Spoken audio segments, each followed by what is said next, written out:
जब अश्वत्थामा से हुआ लोगों का सामना, ये रहे पक्के सबूत। सपोज आप किसी रास्ते से जा रहे हैं और अचानक आपके सामने एक ऐसा शख्स आ जाए जिसके माथे पर एक घाव लगा हुआ है, पूरे शरीर में निशान बने हुए हैं और उसकी लंबाई 12 फीट के आसपास है। भयंकर शरीर वाला ये व्यक्ति अगर किसी के सामने भी आ जाए तो कलेजा मुंह को आ जाएगा।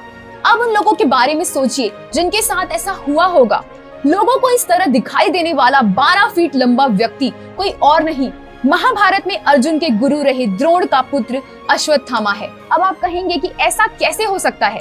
जी हाँ, श्री कृष्ण के श्राप की वजह से आज भी अश्वत्थामा जिंदा है और कई सारे लोगों को दिख भी चुके हैं। जिन लोगों ने अश्वत्थामा को देखा है उन्होंने बाद में अपनी आप बीती बताई और ये हैरान करने वाली थी। तो आज हम आपको उन्हीं कुछ घटनाओं और लोगों के अनुभवों के बारे में बताने वाले हैं जब अश्वत्थामा को देखा गया। तो आप हमारे साथ बने रहिए इस वीडियो के अंत तक। दोस्तों, हमारे इतिहास में एक महान सम्राट हुए पृथ्वीराज, जिनका सामना अश्वत्थामा से हो चुका है और इसका प्रमाण भी मिलता है। बात है सन 1192 की, जब विश्वासघात की वजह से ये सम्राट पृथ्वीराज चौहान लड़ाई हार गए और जंगल की तरफ चले गए। वहाँ पर उन्हें एक बूढ़ा व्यक्ति मिला। उस व्यक्ति के माथे पर एक गहरा घाव था जिसे देखने से लग रहा था कि ये घाव काफी समय पुराना था। पृथ्वीराज चौहान को आयुर्वेद का अच्छा ज्ञान था और उन्होंने उस बूढ़े से कहा कि अगर वो चाहे तो उनका ये घाव ठीक किया जा सकता है। बूढ़ा मान गया और सम्राट ने उसका इलाज शुरू कर दिया। लेकिन एक हफ्ते के बाद वो घाव जस का तस बना रहा।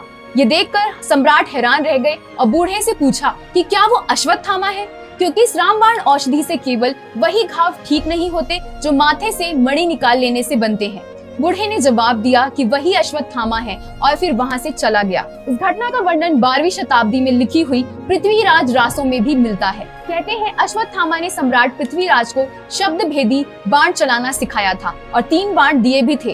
अब आपको बताते हैं अगली घटना जब अश्वत्थामा को प्रत्यक्ष रूप से देखा गया। कर्नाटक के गडग में नारनप्पा नाम के एक ब्राह्मण रहते थे। इनका मन था कि ये महाभारत को कन्नड़ भाषा में लिखें। इसके लिए ये दिन रात वीर नारायण मंदिर में प्रार्थना किया करते थे। एक दिन भगवान प्रसन्न होकर प्रकट हुए तो नारनप्पा ने अपने मन की यह इच्छा भगवान को बताई। भगवान ने कहा कि द्वादशी के पारण के दिन मंदिर में जो भी ब्राह्मण सबसे पहले पारण करके पंगत से उठ जाएगा, उसके पीछे जाना वह कोई और नहीं बल्कि महाभारत का अश्वत्थामा होगा। इसके बाद द्वादशी पारण के दिन जो ब्राह्मण सबसे पहले दावत से उठा, उसके पीछे नारनप्पा चल दिए और उसे रोककर कहा कि मैं तुम्हें जानता हूँ, तुम अश्वत्थामा हो ना। अश्वत्थामा ने पूछा कि तुम्हें कैसे पता? तो नारनप्पा ने कहा कि मुझे स्वयं भगवान ने बताया है, तुम मेरी मदद करो, मैं महाभारत को कन्नड़ में लिखना चाहता हूँ। भगवान का आदेश समझकर अश्वत्थामा नारनप्पा की मदद करने के लिए तैयार हो गए, लेकिन उनके सामने 2 शर्तें रखी। पहली शर्त कि तुम रोजाना गीली धोती पहन कर आओगे और जब तक धोती गीली रहेगी तब तक मैं तुम्हें महाभारत की कहानी सुनाऊंगा, और जैसे ही धोती सूख जाएगी वैसे ही आपकी कलम का प्रवाह रुक जाएगा। और दूसरी शर्त कि ये बात तुम किसी को भी नहीं बताओगे और हमारे मिलने की घटना का किसी से जिक्र नहीं करोगे। नारनप्पा ने दोनों शर्तें स्वीकार करते हुए बात मान ली और अगले दिन से अश्वत्थामा के पास गीली धोती पहनकर पहुंच गए और अश्वत्थामा के बोलने पर महाभारत का कन्नड़ में अनुवाद करते चले गए। अनुवाद के समय वो कथा आई जब भीम ने दुर्योधन का वध जंघा में गदा मारकर किया था। ये प्रसंग सुनाते वक्त अश्वत्थामा अपने स्वरूप में प्रकट हुए। इस रहस्य को जानने के बाद नारनप्पा ने उत्साहवश ये बात अपनी पत्नी से कह दी और उनकी कलम का प्रवाह वही रुक गया और फिर कभी उनकी मुलाकात भी अश्वत्थामा से दोबारा नहीं हुई। इसलिए कन्नड़ में लिखी हुई महाभारत गदा युद्ध के बाद समाप्त हो जाती है, जबकि अन्य जगहों पर कलयुग के आगमन की जानकारी मिलती है। अश्वत्थामा को देखने का अगला सबूत जिसने दिया वो है वासुदेवानंद सरस्वती, जिन्हें उनके भक्त दत्तात्रेय का अवतार मानते थे और टेम्बे स्वामी भी कहा करते थे। समाधि लेने के 2 वर्ष पहले साल 1912 में आषाढ़ महीने के मंगलवार के दिन वो शूलपनेश्वर जंगल से गुजर रहे थे। तभी एक व्यक्ति आया जिसने स्वामी को मदद की पेशकश और स्वामी उसके साथ चल दिए। कुछ दूर जाने के बाद उस व्यक्ति ने कहा, हम शहर के करीब हैं, अब मैं और आगे आपके साथ नहीं जा सकता हूँ। स्वामी ने व्यक्ति की तरफ देखकर कहा कि आप कौन हैं? क्या आप भूत हैं या फिर कोई यक्ष हैं? क्योंकि आप सामान्य व्यक्ति तो नहीं लगते हैं। उस व्यक्ति ने उत्तर देते हुए कहा कि आपने सही कहा, मैं कोई सामान्य व्यक्ति नहीं हूँ, मैं द्वापर युग से आया हूँ और मैं अश्वत्थामा हूँ। इतना कहकर वो चला गया। ऐसा नहीं है कि अश्वत्थामा केवल सिद्ध और बड़े पुरुषों से ही भेंट करते हैं, बल्कि वो आम आदमियों को भी कई बार दिखाई दे चुके हैं। बात है साल 1968 से 1969 की, जब पंजाब के लुधियाना में एक वैद्य थे।